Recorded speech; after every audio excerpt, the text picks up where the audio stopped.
Pour coffee into condensed milk, and stop buying it at the supermarket.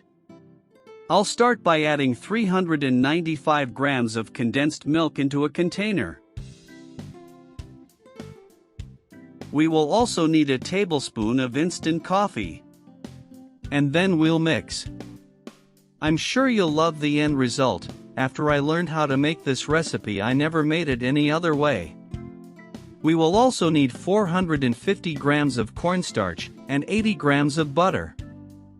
And after that we will mix very well again. This recipe is super delicious, and the best part is that you can make it in just a few minutes. We have to mix very well until all the ingredients are completely integrated. Now let's take a portion of the mixture, and then we'll shape it the same way I'm doing it.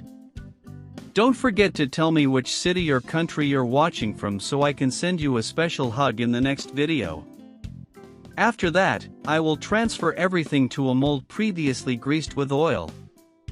Let's do this so the cookies don't stick together after baking. Using a fork, press the cookies lightly. I'm sure you'll love making this recipe at home. In just a few moments you can make an incredible dessert. If you liked this recipe and found the tips useful, be sure to share this video with your friends and family. And also share your favorite recipe in the comments. We want to know what secrets and tips you use to make your recipes even more special.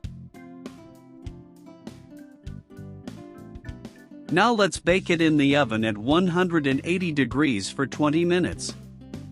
I'm sure everyone who eats it will be impressed with the flavor and the shape of the dessert.